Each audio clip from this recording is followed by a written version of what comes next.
Hola, escucháis. Gracias a todos por venir aquí. Os propongo un juego, pasar un ratito de ciencia perita, irnos a dar una vuelta afuera de estar aquí, pero como no podemos salir, lo vamos a hacer mentalmente con mi presentación PowerPoint. Cuando me dijeron, venga, vamos a ir a Málaga a hablar de ciencia, ya que me había quedado en Granada y estuve hablando de vocabulario científico con Balfollar, pues dije, en Málaga tengo que hablar de ciencia perita, ¿no? Tengo que buscar algo que nos gusta a todos, que esté perita. Entonces digo, bueno, igual que cuando quieres venir a Málaga y quieres buscar, vienen los cruceros, viene todo el mundo buscando arte, ¿eh? ¿Dónde está el arte? Ahí está el Museo Picasso, está tal, pero también está el biznaguero. El biznaguero es arte. Este es un señor que reparte biznagas que son, quien no lo conozca, pues son una serie de hojas de jazmín en un cardo, es un arte, y es un arte urbano. Va por ahí oliendo y repartiendo alegría. Pues yo voy a hacer lo mismo, me voy a salir con este, ¿no? Primero. Ahí está. Ahí. Aquí está el que decide del mono. Bueno, ¿qué hago yo aquí haciendo el canelo en este puente que todos conocéis, que es el puente de Tetuán? ¿Qué hago yo aquí? Y alguno dice, me está presentando la papelera. No, hay un tío que te está mirando desde el autobús. ¿Qué ocurre aquí, en el suelo? Bueno, pues si os paráis ahí, creo que todos habéis pasado por ahí, o casi todos, y notaréis que cuando pasa un vehículo pesado, el suelo tiembla. Y el suelo tiembla porque estamos sobre un puente, una estructura que está aguantando una cantidad de esfuerzos, de fuerzas, cada una tira hacia un lado y en ese momento, al pasar, produce una onda y nosotros vamos a notarla y el puente la va a amortiguar. Si no la amortiguara el puente, pues tendríamos un problema. Entonces, ¿qué ocurre? Pues yo me siento allí, tranquilamente esperando que el muñequito se me ponga verde y noto el temblor y ya me asusta un poco, ¿no? El suelo vibra sobre todo cuando hay vehículos más pesados. Si pasa la bicicleta no pasa nada, ¿no? Estamos bajo una onda mecánica. Algunos conocéis las ondas. Este tipo de ondas será mecánica, ahora hablaremos de ellas. Y por supuesto, el puente va a luchar, entre comillas, por amortiguar la onda, por absorberla, por comérsela, antes de que sea peor. Bueno, quien no conozca un poco las estructuras, toda estructura, desde este edificio, nuestro cuerpo, todo ello, puede estar sujeta a 5 tipos de esfuerzos o de fuerzas sobre él. Pues desde tirar hacia afuera, comprimirla, doblarla, cortarla o torcerla, ¿no? El autobús va a pasar por encima del puente y la onda va a provocar distintos movimientos, como el puente no está totalmente recto, de tracción, compresión, flexión, incluso de cortadura y torsión, algunos más grandes que otros, claro. De manera que el puente va a hacer todo lo posible para soportarla. Va a sufrir toda. Bien, como he dicho antes, es una onda mecánica. ¿Qué sabemos de las ondas? ¿Alguien conoce, por ejemplo, las ondas de sonora que ahora mismo estoy dando? Es una onda mecánica que yo hablo de ella, hablo y se va transmitiendo por el aire. Si no hubiera aire, mi sonido no saldría, ¿no? Si estuviera en el espacio, no me escucharíais. Eso que vemos nosotros de la guerra de las galaxias, flotando las naves y escuchando el ruido, eso sería imposible, ¿no? Porque no hay medio donde trasladarla. Eso se ve muy bien en el mar. Las olas del mar son ondas. Si no hubiera mar, esas olas no existirían porque es el propio movimiento mecánico. O, por ejemplo, una cuerda. Un puente se puede asemejar a una cuerda de una guitarra porque está sujeto por los dos lados y la vamos temblando. Otro tipo de ondas, que no son las mecánicas, pues son las ondas de un microondas. Su comportamiento es parecido, pero no necesitan ningún medio para transmitirse. Las ondas microondas pueden pasar por cualquier parte del universo. O, por ejemplo, la luz tampoco necesita un medio para transmitirse. Viene del sol hasta acá sin tener que pasar por ningún lado. Y, por ejemplo, todas las ondas de comunicaciones. ¿Vale? Ondas mecánicas, ondas electromagnéticas, las otras. Bien, entonces nosotros, ¿qué pasaría si nuestro puente de Tetuán no fuera tan bueno? Si no absorbiera esa energía. Pues ahí tenéis dos ejemplos. El primero es de un tsunami. Como veis, se ha quedado cortado en trozos el propio puente. Y el segundo es de un terremoto. El puente, tanto un tsunami como un terremoto, son fuerzas que obligan al propio, si volvemos atrás,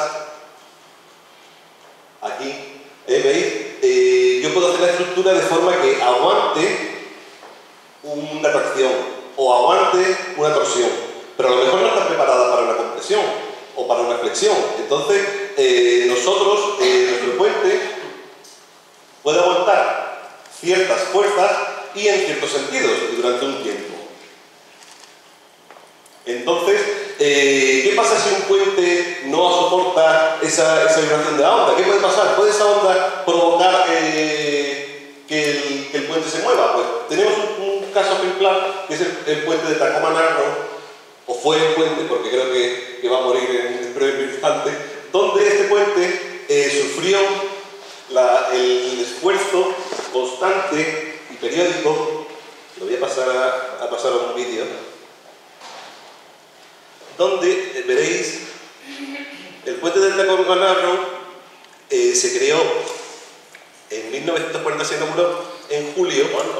Está en inglés, pero no merece la pena escucharlo, porque no dice mucho. Como veis, el puente empezó a temblar un día de noviembre. La gente pues paró, se ve alguno caminando por ahí valiente, y conforme pasaba el tiempo, el día, fue temblando aún más. Está soportando toda esa flexión, toda esa compresión por un lado, por otro lado, fijaos qué fuerte es ese puente todavía. Bueno, yo lo he contado ya, había muerto. Entonces, ese puente acaba por destruirse. La onda, digamos, el esfuerzo que le sirve es cada vez peor. Bueno, aquí intento hacer una reproducción en la que explica que hasta ahora pensábamos que era la resonancia, que es un fenómeno, es el fenómeno que hace que las cuerdas de las guitarras suenen como lo que para nosotros. Creíamos que la resonancia de las ondas era lo que provocó el puente, pero en realidad es un efecto aerodinámico, que es lo mismo que hace que tiemblen las alas de los aviones cuando vamos al lado del timón de cola, y vemos que temblan las alas. Entonces, bueno, este sí es el liado. Ese puente, entonces, nuestro puente de Tetuán está ahí. Está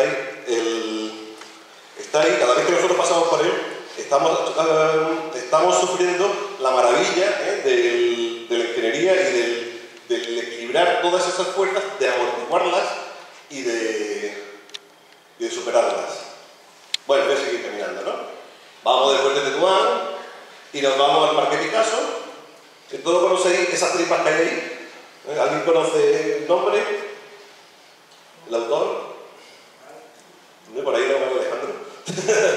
Berrocal, Miguel Berrocal, muy bien. Todos sabéis en homenaje a quién es, eso sí lo conocéis, ¿no? En homenaje a Picasso, ¿no? Bien, esos son dos amantes, no son unas tripas, son dos amantes. Y el escultor es Miguel Berrocal, que es un malagueño universal, como siempre en todos lados, menos en Málaga.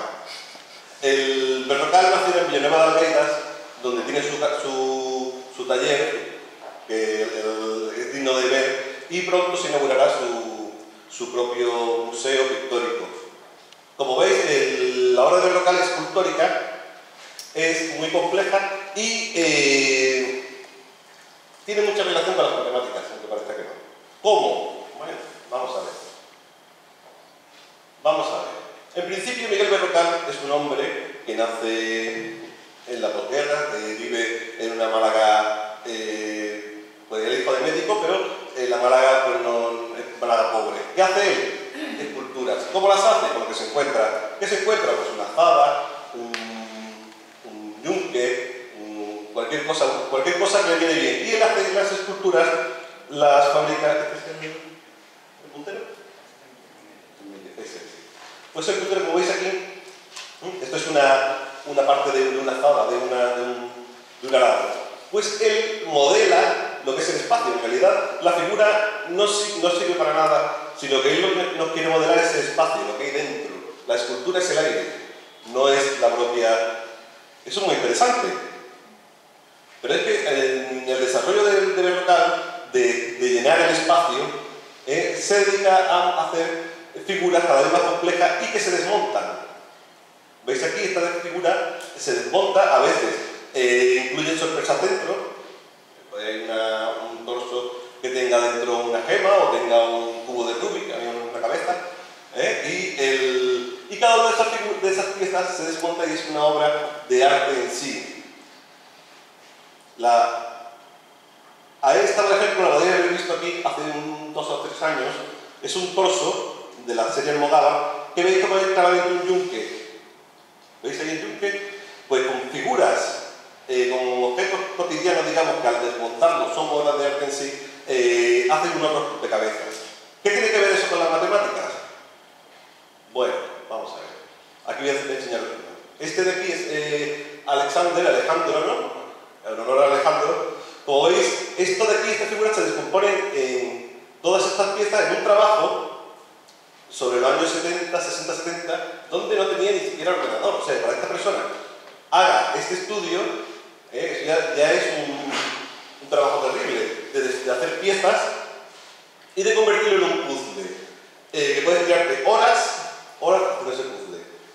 Y ese puzzle, como veis aquí, algunos son objetos que te puedes llevar, como un anillo.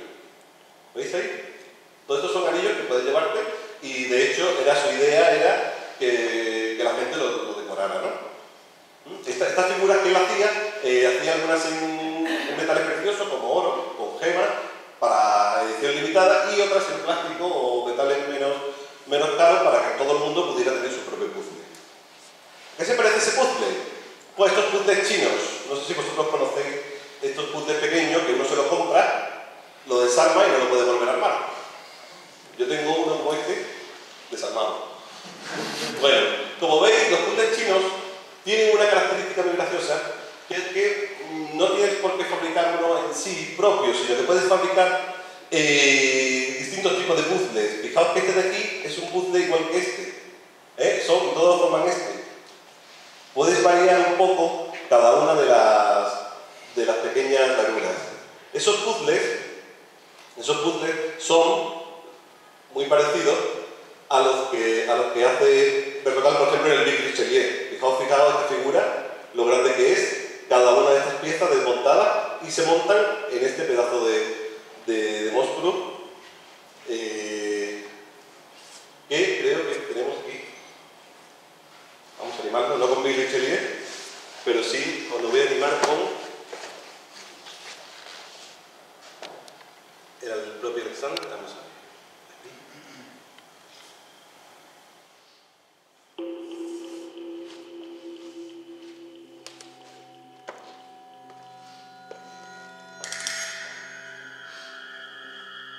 Lo que he dicho, el vacío vive como el lleno.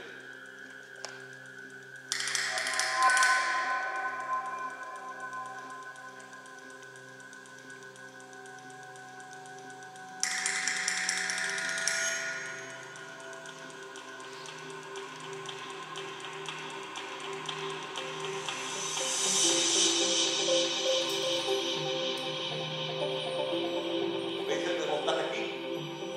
Pieza a pieza.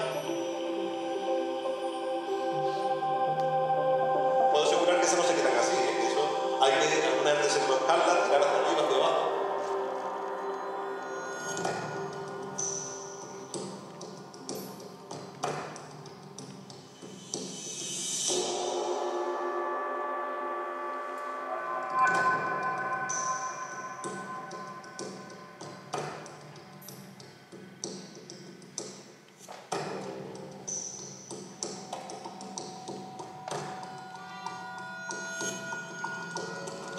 Las esculturas se venden con sus propias instrucciones, pero aún con las instrucciones a veces tienes que pensar dónde colocar cada pieza.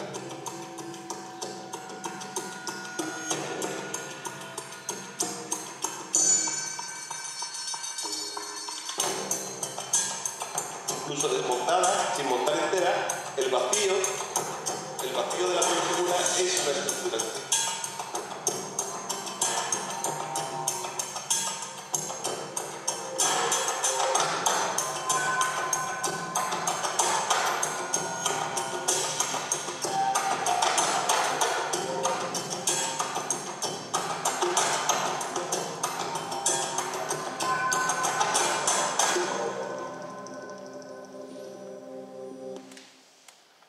Si os pasáis por Desgranando Ciencia, hablaré sobre esta y otras figuras que llenan el espacio, el deber local. O sea, su obsesión era llenar el espacio, incluso con figuras que se puedan girar y a la vez que mientras gira llenas el espacio.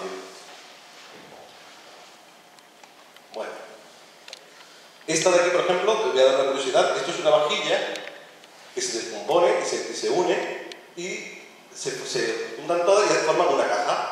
La caja es toda una cubertería, cubertería de Romeo y Julieta. O bien, ya por último, una cosa que a lo mejor a vosotros os suena, es el Goya. Las dos primeras ediciones de Goya fueron esculturas suyas. Como veis, el propio Goya le sale de la cabeza, le podía subir y jugar con él y sacar un mapa de España con dos rollos de cine, ¿no? Muchas de sus esculturas son que se abren, se juegan con ellas y se pueden poner de muchas posiciones. Bueno, vámonos del Parque Picasso. Ya está muy claro, pero me da pena irme porque me encuentro un drago. Ya que habéis visto la página de Hablando de Ciencia, os recomiendo el vídeo que hemos hecho, el documental del drago milenario. El drago es un árbol canario y entonces os recomiendo que veáis el drago que muchos de vosotros conocéis porque en Tenerife he obligado a visitarlo. Plantas en flores, me encanta, yo no las conozco pero me encanta. O este ficus. Este ficus que conocéis todos los árboles gigantes, este árbol para mí me encanta porque yo de pequeño jugaba con él, no con él, sino con sus frutos. Vamos, perdonad que el vídeo no está tan bueno como el otro. ¿Conocéis eso de ahí? Yo le llamo trompitos, no sé cómo le llamáis. Esos son los frutos del ficus. Podéis ir un día e intentar darle vuelta. A veces no sale, porque algunos están demasiado maduros. Es bajar el Parque Picasso, cogerlo y jugar a los trompos. Ese funciona. Ese salió bien. Ese, ahí, perfecto. Os invito a pasaros y a jugar con el Parque Picasso con esa belleza. Bueno, entonces, nos quedamos de aquí y os hago una pregunta que me inquieta. Hemos terminado el Parque Picasso, seguimos caminando. Vamos a hablar de las feas del jardín. Ya hemos dejado todo lo bonito. Vamos a hablar de las plantas feas. ¿Quién dice que en un jardín cuáles son las plantas malas y las buenas? Las plantas que hay que quitar. ¿Por qué? No nos gustan. Tenemos jardines con ciertas plantas y solo nos gustan unas y otras no las queremos. ¿Alguien sabría decirme el nombre de estas dos plantas? Una sí, ¿no? Una es una rosa, ¿no? ¿Y lo otro qué puede ser? Un matojo. Esto cuando voy por el campo me lo llevo todo. Realmente no conocemos el nombre de esta. Yo no la conocía hasta hace poco. Esto es la zamarrilla, ahora se os suena, ¿verdad? La zamarrilla. Quizás en Málaga, zamarrilla no es una sola planta, sino un grupo de plantas que le llamamos vulgarmente zamarrilla, cuando son, pues, para clasificarlas son complejísimos, hay muchas variedades. La zamarrilla os suena por qué. Por la cofradía de la zamarrilla, ¿no? Cerca de la catedral de la ermita, que solo hay cemento, por lo visto había gran cantidad de esta planta, ¿no? Sin embargo, ¿por qué he puesto una cosa aquí? Por la leyenda de la zamarrilla. O sea, hay una leyenda, ¿no?, que dice que cierto bandido, de nombre Zamarrilla, un día pues se escondió detrás del manto de la Virgen, ¿no? Y como agradecimiento de él, pues le clavó una rosa blanca con un puñal a la Virgen, de una manera muy sutil. Y la rosa cortó en sangre, en rojo, ¿no? Esta leyenda se puede contar de muchas formas, más poética desde luego. Entonces, a partir de aquí el bandido ve la luz y se convierte y entonces es la persona que va al cielo con los arrepentidos. Sin embargo, la leyenda no es igual a la realidad, porque este bandido, el único zamarrilla que conocemos fue un señor que fue muy tirano, secuestró niños, lo dejó morir y fue ejecutado y troceado para ejemplo de los demás. Aquí veis, por ejemplo, cómo quedaría la mitad de la zamarrilla sin toda la calle Mármol y todo lo demás. Como veis, aquí hay plantas, nuestras plantas son de zamarrilla. La ermita parece ser, según he leído últimamente, que el tiempo del bandido solo estaba esta parte delante. Y ahí solo había un Cristo, o sea que no había ni virgen, probablemente. Pero es curioso cómo desestimamos me gusta ese tono poético, nos quitamos las plantas bonitas, las feas, y dejamos las que nos gustan a nosotros. Porque sí. Y yo qué sé de la zamarrilla, no sé poco. La verdad es que yo no soy botánico, pero aún sabiendo, buscando por internet, veo esos matojos, como siempre le hemos dicho, plantas que cuando vamos caminando no nos gustan, pisamos, pero que son muy importantes para el ecosistema, ¿no? Y algunos nombres de esas plantas, que algunos no son son incluso ni parientes cercanas. Y nombres por parecidos a esa planta yo sueno un poco, porque aparecen cosas como poleo, poliol, parece tomillo, y fijaos qué curioso, asperones. Un asperón es esto que tenemos por aquí, los asperones cerca, pues los asperones también son un tipo de planta. No sé hasta qué punto habrá más zonas en Málaga con nombres de plantas de este tipo, que nosotros ni siquiera le hacemos caso, y probablemente si las tiraríamos, las romperíamos. Bueno, eso son solo algunas, Y probablemente también la veis en herboristería, algún tipo de planta de estas, y porque según dicen es buena para el dolor de estómago. Yo creo que agua caliente con cualquier cosa es buena para el estómago, pero bueno, y también para orinar y esas cosas, ¿no? Bueno, pues entonces yo ya por mi parte, a ver, ¿dónde dejamos aquí? Me gustaría ver más sitios de ciencia perita, me gustaría caminar por muchos sitios y decir, bueno, ¿y aquí qué ciencia perita hay? No lo sé, yo qué sé, en la playa. ¿Cómo medir cuánto mide una playa? ¿Cómo, yo qué sé, cuánta arena tiene, no? Hay una cosa que me gusta mucho, que es cuando estoy en la playa, contar en esas piedras de dónde vienen. ¿Esta piedra de dónde viene? ¿Dónde ha estado? Todos estos millones de años, ¿qué viaje ha dado para llegar hasta ahí? Y yo empecé a echarla así. ¿De dónde viene esta tan redondita y esta que tiene aquí una rayita? Estas son negras y estas son rojas. Eso tiene un porqué. Eso no han venido así por la buena, ¿no? Me gustaría saber de dónde viene. Incluso, pues siguiendo el ¿cuál sería un lugar de ciencia perita? ¿Cuál os gustaría a vosotros preguntar? Es decir, este sitio me gusta a mí porque hay algo aquí bonito y que me llama la atención y me genera más preguntas que respuestas, porque quizás yo he venido aquí a hablar de cosas y al final tenemos más preguntas y he respondido poco. Y eso es lo bueno de la ciencia, ¿no? Creo yo que al final acaba uno con ese gusanillo de la curiosidad. ¿Alguien se anima a decir un lugar de ciencia perita que le gustaría decir? ¿Investigar? El Torcal, por ejemplo. El Torcal es un sitio digno de visitar y con cuidado, porque tiene una insolación como yo la última vez. Y es un sitio majestuoso en sí. Pero claro, el Torcal ya es majestuoso en sí, pero que quizás pase más desapercibido. Que pase así sin que nosotros nos demos cuenta y hay algo ahí que estamos pisando y no nos damos cuenta de que está ahí. ¿No? Nadie de esa curiosidad, por ejemplo, un sitio, venga, un barrio de Málaga. Un barrio de Málaga, ¿no? Decidme uno, a ver.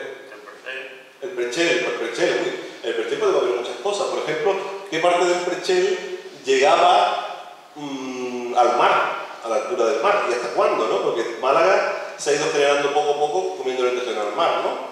Cuando el Perchel era barrio, ¿hasta dónde llegaría, por ejemplo? Si escarbamos debajo de la tierra, ¿qué encontraríamos? ¿Tierra o edificaciones de gente antigua o arena o fósiles? No lo sé. ¿O piedra? ¿Otro barrio?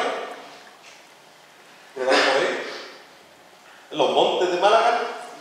Los montes, ¿qué podríamos buscar como montes? Aparte de todas estas flores, estas plantas, los montes tienen una curiosidad, porque yo cuando estoy en un monte, ¿cómo sé cuál monte es más alto? Estoy en un monte, ¿cómo sé si ese monte es más alto que los demás? Me siento y subo y digo, este es más alto de todos. Y después voy al lado y digo, este es más alto que todos. Y yo voy al otro y digo, no, este es más alto, ¿no? ¿Cómo podría yo medir qué monte es más alto que otro? Eso es un problema muy importante. importante.